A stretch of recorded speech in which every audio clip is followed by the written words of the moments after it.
இங்க ஒரு லேடி அவளோட ஹஸ்பண்ட மலையில இருந்து கீழே தள்ளிவிட போன டைம்ல திடீர்னு ஒருத்தன் இடையில வந்து அந்த பிளானை கெடுத்துறான். அவ இதை எதிர்பாராம நடந்த ஒரு விபத்து மாதிரி தான் காட்டணும்னு நினைச்சிருந்துப்பா. ஏதாவது ஒரு சின்ன மிஸ்டேக் நடந்தா கூட அவளோட பிளான் ஃபுல்லா சொதப்பிடும். அந்த ஆள் வந்ததால இப்போ அவளோட பிளானை எக்ஸிக்யூட் பண்ண முடியல. அடுத்ததா அவனை எப்படி கொல்றதுன்னு மைண்டுக்குள்ள ஒவ்வொரு பிளானா போட ஆரம்பிக்கிறான். ஒரு கல்லை எடுத்து அவனுக்கு தெரியாம பின்னாடி இருந்து அவனை அடிச்சு கொன்றலாமான்னு நினைக்கிறான். ஆனா அவளோட ஹஸ்பண்ட் எங்கா ஸ்ட்ரென்த்தா இருக்கிறதால சப்போஸ் ஒரே அடியில அவன் சாகலன்னா இவளோட கதை முடிஞ்சிடும். அதனால அந்த பிளானையும் வேண்டாம்னு விட்டுறான். அடுத்ததா அவங்க தங்கி இருக்கிற டென்ட்டுக்கு வெளியில பட்டாசை வெடிச்சு கரடிய வர வச்சு அது மூலமா அவனை கொல்லலாமான்னு நினைக்கிறான். ஆனா அவன் கிட்ட எப்பவும் கரடிய விரட்டுற ஒரு ஸ்ப்ரே இருக்குங்கிறதால அந்த பிளானையும் வேண்டாம்னு விட்டுறான். அடுத்ததா அவன் காரை ஓட்டிட்டு போகும்போது அவன் மேல சூடான காஃபியை கொட்ட வச்சு ஆக்சிடென்ட் மூலமா கொல்லலாமான்னு நினைக்கிறான். ஆனா சப்போஸ் ஆக்சிடென்ட்ல அவளும் செத்து போக வாய்ப்பு இருக்குதுன்னு நினைச்சு அந்த பிளானையும் விட்டுறான். இப்படி அவ போடுற பிளான் எல்லாத்துலயும் ஏதாவது ப்ராப்ளம் வந்துகிட்டே இருக்குது. இருந்தாலும் அந்த காட்டுக்குள்ள அவனுக்கு ஏதாவது ஒரு வீக்னஸ் கிடைக்கும்னு நம்புறான். கடைசியில ஒரு நாள் அவங்க ராஃப்டிங் போகும்போது அவனை கொல்றதுக்கு அவளுக்கு ஒரு சான்ஸ் கிடைக்குது. அவன் கவனிக்காத டைம்ல போட்ல இருந்து அவனோட சேஃப்டி ரோப்ஸை கட் பண்ணி விட்டுறான். அவனும் தெரியாம அந்த போட்ல ஏறிடுறான். அப்படி அவங்க போயிட்டு இருக்கும்போது திடீர்னு ஒரு பெரிய அலையில அவன் தடுமாறி போட்ல இருந்து ரிவர்ல விழுந்துடுறான். கொஞ்ச நேரத்துல அவன் காணாமலும் போயிடுறான். அவன் காணாததை பார்த்துட்டு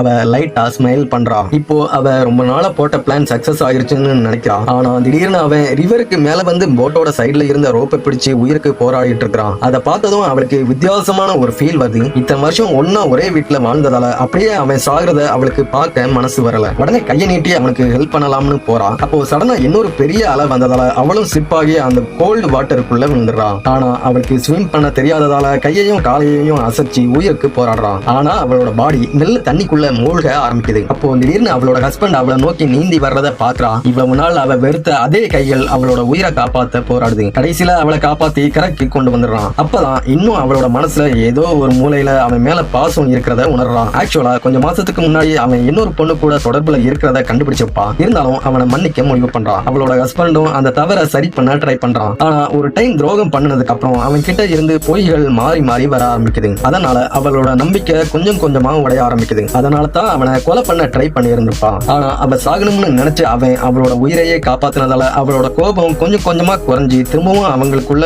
லவ் வர ஸ்டார்ட் ஆகுது. கடைசியில எல்லாத்தையும் மறந்து அவங்களோட ரிலேஷன்ஷிப்பை ஹாப்பியா கண்டினியூ பண்ண போன டைம்ல திடீர்னு இன்னொரு பொண்ணு அவனோட லைஃப்ல நுழையிறா.